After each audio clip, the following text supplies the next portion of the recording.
Hey there, welcome back to another episode of Balanced Bytes. I am thrilled to have you join us for today's episode where we're going to be diving into a really important topic that is self care strategies for a loving leadership journey. Listen, as nonprofit leaders, you often find yourselves really juggling many responsibilities, right? And it's crucial for you to prioritize your well being in the midst of all of the chaos that you experience on a day to day journey. So, today we're going to be exploring some practical self care strategies that can help you to navigate your leadership journey with love, compassion, and of course, some resilience.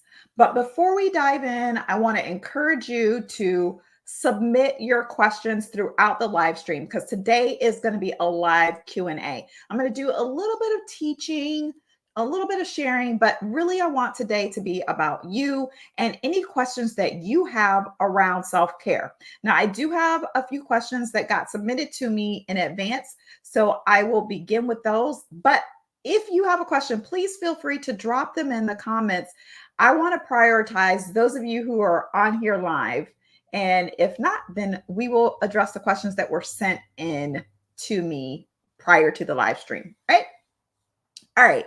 So this is really going to be an interactive session, and I'm here to provide you with some insights and mostly support based on your needs, right? So let's go ahead and get started. Let's go ahead and dive into today's topic.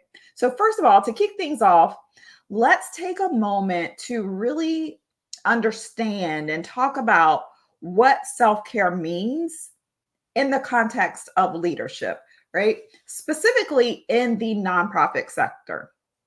A lot of people feel like self care is all about spa days and bubble baths or practicing yoga. And while those things are really great, it's really about intentionally nourishing your physical, mental, and emotional well being so that you can show up as your best self for those people who you serve, right? As nonprofit leaders, you face some really unique challenges from managing tight budgets to addressing some pretty complex social issues. So, this makes self care even more critical for you as it's going to enable you to maintain your resilience and lead with compassion, even when you're having to face adversity, right?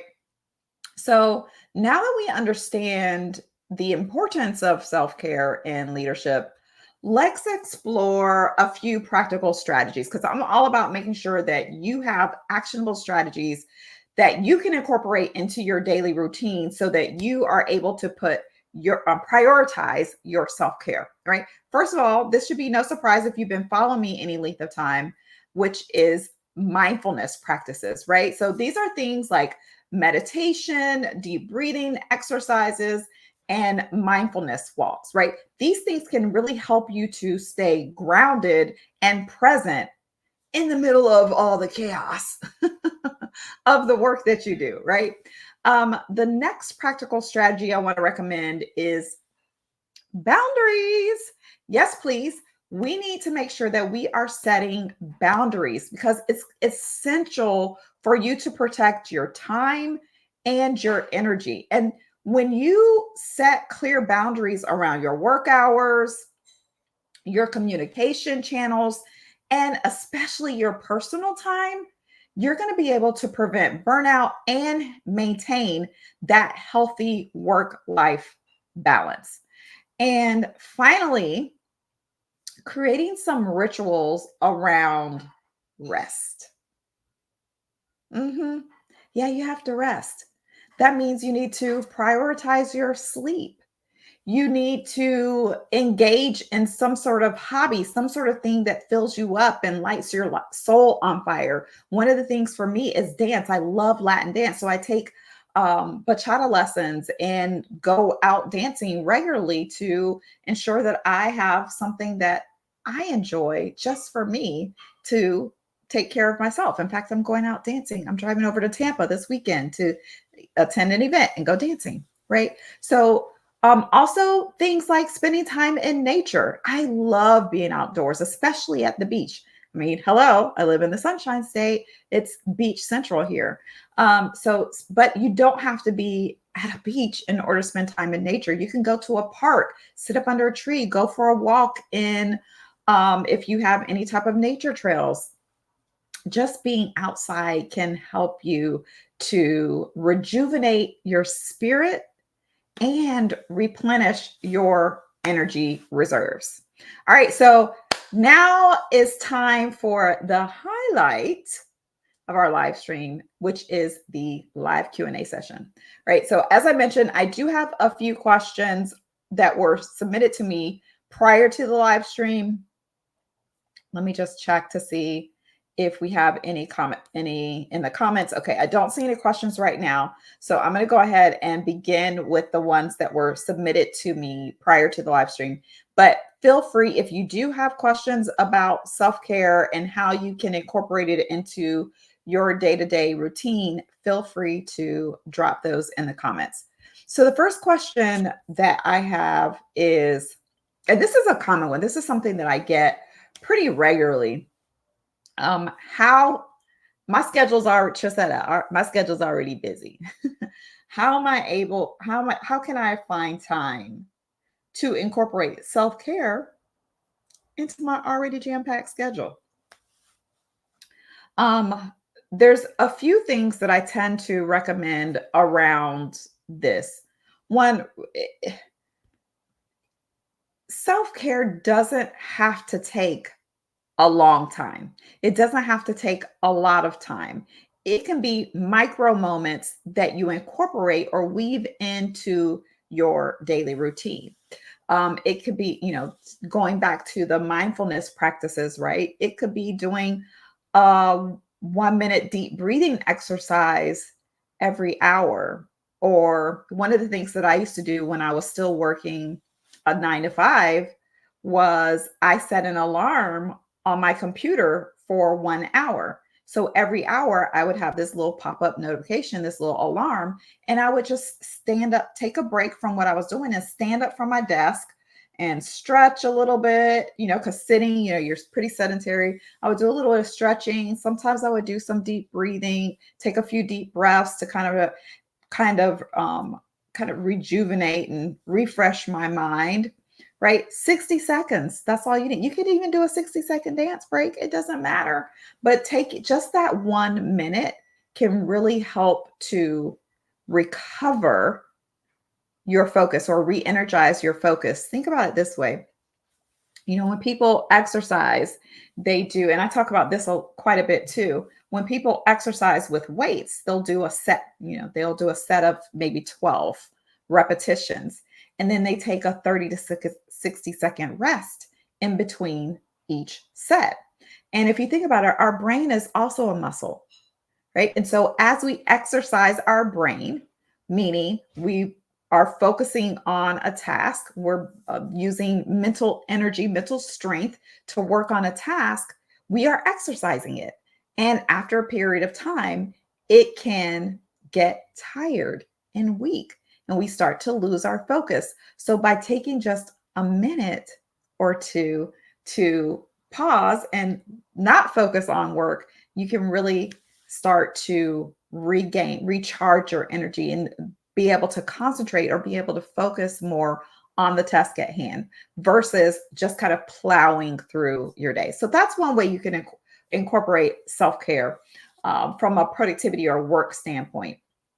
Now, if you want to, when it comes down to doing things that are a little bit more encompassing, right? So taking a 30-minute or an hour time block to prioritize your self-care, what I would say is to set a date with yourself on a weekly basis.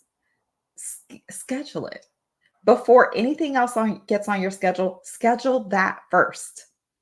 For me, I have Tuesday evenings. that's my self-care night where I do my aromatherapy bath and my mud mask. And I just really kind of love on myself and pamper myself, right? That's a non-negotiable on my schedule. It's already blocked out from 9 p.m.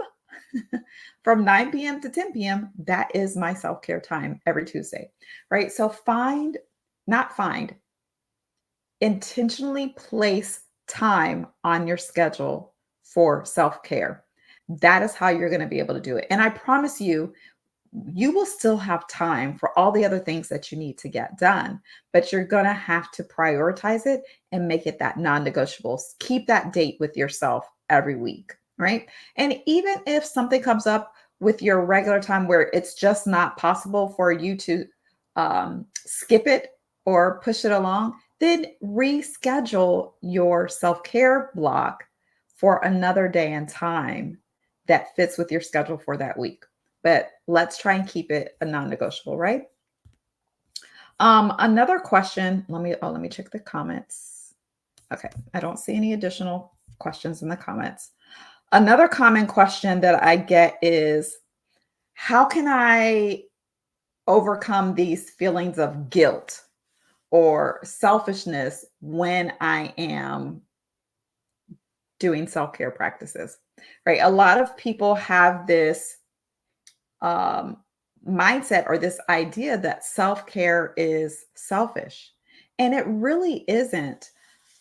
I like to say that self-care is about being self-full, right? When you are pouring into you, when you are taking care of you and making sure that you are full, then you're able to give to others out of your abundance. But what we tend to do is give to everyone else first, and then there's nothing left over for us. So the image, I love analogies, right? So if you think about a cup, right? Here, I have a cup of tea that I've been sipping on, right? So if you think about a traditional teacup, you have a saucer that goes with the teacup, right? And when you pour into the cup, as you continue to pour into it, eventually you'll get to the place where it will be full and start to overflow. And the saucer, right? Pretend my hand is a saucer. The saucer will catch the overflow. And it is from the saucer, it's from the overflow that you give to everyone else, so that when you do, you're never depleted, right? You stay full because you're giving out of your abundance, not out of your measure, right? Um, Also, not only that, if you think about when you are rested, well fed, and healthy, you feel good, you show up as a better version of yourself or the best version of yourself, right? And that makes you better able to care for the people that you care for. So, whether it is your clients, whether it is your employees, whether it's your community, your family, your friends, no matter who it is that you are caring for or sharing who you are with, you are able to show up as your best self. So, if you think about it from that perspective, then taking care of you, prioritizing your self care is a form of helping others, right? And let's see, we're right at the, I won't have time to get to another question. I do want to go ahead and wrap things up. But before I do, I want to take a moment to highlight a very valuable resource that you can use to support your self-care journey. It is my Stress Less bundle. Now, this bundle includes an ebook that's really filled with practical strategies. It also includes some at-home spa day recipe cards, some affirmations to help relieve stress, and a guided meditation for relaxation. So it's a comprehensive toolkit that's really designed to help you to reduce stress and prioritize your well-being. You can learn more about the Stress Less bundle and how it can support you on your self-care journey by visiting TrasettaAnel.com/stress less bundle. I'll drop that on the screen. So you can go to that website, right? And get access to that. And you know what? I was only doing this for my community, but for my email subscribers, but I'll make this offer to you for the month of February because it is the month of love. And we want to make sure that's why we're focusing on self love and self care this month. I'll extend this offer to you. The bundle is regularly $27, but for the month of February, if you use the coupon code LOVE, you can get access for just $14, right? So go ahead and take advantage of that. It does expire at on the 29th, midnight on the 20th, or 11:59 on the 29th. So as we come to the close of today's live stream, I want to leave you with a few closing thoughts. First of all, remember that self care is not selfish. It is really essential for our well being and our ability to serve others effectively. So, by prioritizing self care, you can lead with love, compassion, and resilience. And I want to encourage you to take what you've learned today and start to incorporate it into your daily life. And don't forget to join us next week for another episode of Balanced Bytes, where we're going to continue this journey of balanced ambition together. Thank you so much for tuning in this week. And until next time, take care of yourselves and each other.